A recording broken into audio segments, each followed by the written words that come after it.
गत किछि दिन तले आमे आमे कहीं सारा दुनिया जानी ए किड्स जो अनुष्ठान अच्छी से जड़े छात्री आत्महत्या करथिले।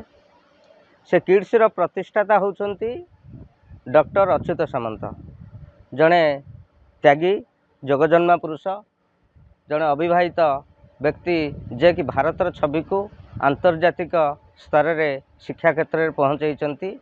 तांकर अनुष्ठान रे तांकर शिक्षा अनुष्ठान रे एभली जिनिस हवा अवश्य ठीक कथा न, ताको के ग्रहण करूना ना करेनि। किंतु ये जो घटनाटा घटी ताकू कर्तृपक्ष जनातर हैनी, कर्तृपक्ष अजनातर होती प्रति किड्स कर्तृपक्ष उचित पदक्षेप नहीं। जो व्यक्ति से सामिल अच्छा से व्यक्ति को अरेस्ट कर कोर्ट फरवर्ड होती। मु गोटे कथा कहवाक चाहे, आमे अतीत शुणुलु नालंदा विश्वविद्यालय था जो भारत बाहर छात्र छात्री आसी शिक्षा ग्रहण करुले। आज बहु वर्ष पर आमे आज देखुचु स्वचक्षुरे किड्स विश्वविद्यालय रे भारत बाहर छात्र छात्री आसी शिक्षा ग्रहण करुचंती।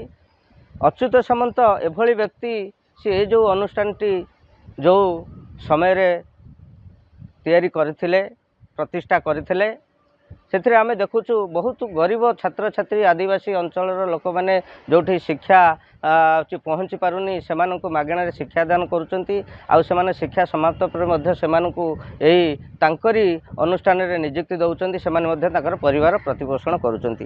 किंतु ये जो घटना निंदनीय घटना घटी ताकू उचित पदक्षेप किड्स कर्तृपक्ष नहीं। आउ प्रकृत आसामी अरेस्ट हो कोर्ट फरवर्ड होती। किंतु ताकू नहीं जो तुम्बी तोफान करुचंती आंतर्जातिक स्तर रे यही किड्स को बा किड्स नुह तो भारत वर्षर छवि को मलिन करने को केतक अनुष्ठान से शिक्षा अनुष्ठान हूँ भी कौन राजनैतिक अनुष्ठान हूँ किसी सामाजिक अनुष्ठान हूँ जाई से किड्स आगे धारणा देवा से विभिन्न प्रकार भाषणबाजी नाराबाजी करवा यहाँ कहीं मुझे पसंद करूनी। जदि गोटा घटना हो जाए ସେଇଟା ठीक नुह कि तापाई एमाने दायी नुहंती।